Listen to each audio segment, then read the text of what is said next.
Big boss ನೋಡ್ತೀರಾ? ನೋಡ್ತೀನಿ ma'am. Big boss ಒಳಗಡೆ ಯಾರ್ಯಾರು ಇಷ್ಟ ಆಗ್ತಾರೆ ನಿಮ್ಗೆ? ನಂಗೆ ಗಿಲ್ಲಿ ಕಾವ್ಯ ಇಬ್ಬರೇ ಇಷ್ಟ. ಗಿಲ್ಲಿ ಕಾವ್ಯ ಇಬ್ಬರೇ ಯಾಕೆ ಇಷ್ಟ? ಅವರಿಬ್ಬರು ಪೇರ್ ಚೆನ್ನಾಗಿದೆ ಮತ್ತು ಅಂಡರ್ಸ್ಟ್ಯಾಂಡಿಂಗ್ ಚೆನ್ನಾಗಿದೆ ಅವರಿಬ್ಬರ ಮಧ್ಯೆ, ಅದಕ್ಕೆ.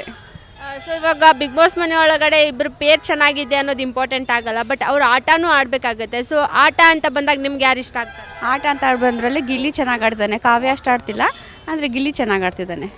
ಸೊ ಇವಾಗ ಇನ್ನೊಂದು 4-5 ಡೇಸ್ ಒಳಗಡೆ ಬಿಗ್ ಬಾಸ್ ಮುಗಿದು ಹೋಗುತ್ತೆ.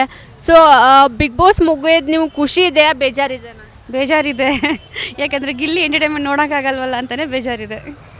ಇವಾಗ ಬಿಗ್ ಬಾಸ್ ವಿನ್ ಆದರೆ ಯಾರ್ಯಾರು ಆಗ್ಬೋದು? 100% ಆಗೋದೇ ಗಿಲ್ಲಿ ಅದರಲ್ಲಿ. ಕಾವ್ಯ. ಕಾವ್ಯ ಏನಕ್ಕೆ ಅವರು ಟಾಪ್ ಅಂದರೆ ಆಟದೊಳಗಡೆನೂ ವೀಕ್ ಅಂತ ಹೇಳ್ತಾರೆ ಎಲ್ಲರೂ. ಗಿಲ್ಲಿಯಿಂದ ಕಾವ್ಯ, ಕಾವ್ಯನಿಂದ ಗಿಲ್ಲಿ ಅಲ್ಲ ಅಂತ ಈ ಥರ ಎಲ್ಲ ಒಂದಿಷ್ಟು ಗಾಸಿಪ್ಗಳೆಲ್ಲ ಜಾಸ್ತಿ ಆಗ್ತಿತ್ತು. ಸೊ ಇದಕ್ಕೆ ನೀವೇನು ಹೇಳ್ತೀರಿ? ಅಂದ್ರೂ ಅವಳು ಪಾಪ ಅವಳು ಎಷ್ಟು ಅಡ್ಜಸ್ಟ್ ಮಾಡ್ಕೊಂಡು ಹೋಗ್ತಾನೆ ಇದ್ದಾಳೆ. ಅವಳು ಆಟದ ಕಡೆ ಗಮನ ಇದೆ ಅವಳಿಗೆ. ಅವಳು ಮಾತಾಡಬೇಕಾದ್ರೆ ವಾಯ್ಸ್ ರೇಸ್ ಎಲ್ಲ ಮಾತಾಡ್ತಾಳೆ. ಯಾವಾಗಲೂ ಗಿಲ್ಲಿ ಮೇಲೆ ಏನು ಡಿಪೆಂಡ್ ಆಗಿಲ್ಲ ಅವಳು. ಅಷ್ಟೊಂದು ಡಿಪೆಂಡ್ ಆಗಿದ್ರು ಅಂದರೆ ಇವಳು ಇಷ್ಟೊಂದು ಬರ್ತಾನೆ ಇರಲಿಲ್ಲ. ಅವಳು ಆಟ ಅವಳು ಆಡ್ತಿದ್ದಾಳಪ್ಪ. ನನ್ನ ಪ್ರಕಾರ ಅಂಡರ್ಸ್ಟ್ಯಾಂಡಿಂಗು ಪೇರ್ ಹೆಂಗೆಂತ ಬಂದರೆ ಗಿಲ್ಲಿ ಕಾವ್ಯ ಚೆನ್ನಾಗಿದ್ದಾರೆ. ಇವಾಗ ಕಿಚ್ಚ ಸುದೀಪ್ ಅವರು ಮೊನ್ನೆ ಎಪಿಸೋಡ್ ಒಳಗಡೆ ಅಶ್ವಿನಿ ಮತ್ತು ಧ್ರುವಂತ್ ಅವರಿಗೆ ಅಪ್ರಿಷಿಯೇಷನ್ ಮಾಡ್ತಾರೆ. ಸೊ ಅದು ಅಪ್ರಿಷಿಯೇಷನ್ ಅವ್ರಿಗೆ ಸಿಗಬೇಕಿತ್ತಾ ಅಥವಾ ಬೇರೆದವ್ರಿಗೆ ಸಿಗಬೇಕಿತ್ತಾ? ಇಲ್ಲ ಮೇಡಮ್, ಒಂಚೂರು ಇಷ್ಟ ಆಗಿಲ್ಲ ನನಗೆ.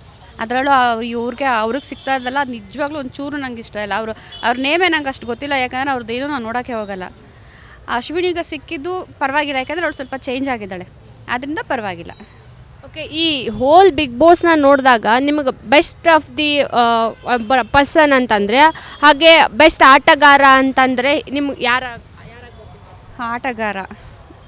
ಆಟಗಾರ ಅಂತ ಮಾಡಿದ್ರೆ ಯಾರು ಮೇಡಮ್ ಅಲ್ಲಿ? ಗಿಲ್ಲಿ ಒಬ್ಬರು ಬಿಟ್ಟರೆ ನನಗೆ ಯಾರೂ ಅಷ್ಟು ಇಷ್ಟ ಆಗಲ್ಲ. ನಿಮ್ಮ ಪ್ರಕಾರ ಹೋಲ್ ಸೀಸನ್ನ ಎಂಟರ್ಟೈನ್ ಮಾಡಿರೋದು, ಚೆನ್ನಾಗಿ ಇಟ್ಕೊಂಡಿರೋದು ಗಿಲ್ಲಿಯರೊಬ್ಬರೇ? ಬುದ್ಧಿವಂತ ಆಗಿರ್ಬೋದು, ಗೇಮ್ ಆಡಿರ್ಬೋದು, ಇಲ್ಲ ಫ್ರೆಂಡ್ಶಿಪ್ ವಿಷಯದಲ್ಲಿ ಆಗಿರ್ಬೋದು, ಎಲ್ಲದರಲ್ಲೂ ಗಿಲ್ಲಿ ಚೆನ್ನಾಗಿದ್ದಾನೆ. ನಿಮ್ಮ ಪ್ರಕಾರ ಇವಾಗ ಗಿಲ್ಲಿ ಒಬ್ಬರೇ ಬೆಸ್ಟ್? ಹಾಂ, ಬೆಸ್ಟು. ಈ ಬಿಗ್ ಬಾಸ್ ಒಳಗಡೆ ಗಿಲ್ಲಿ ಒಬ್ಬರೇ ಹಾಂ, ಬೆಸ್ಟ್? ಹೌದು.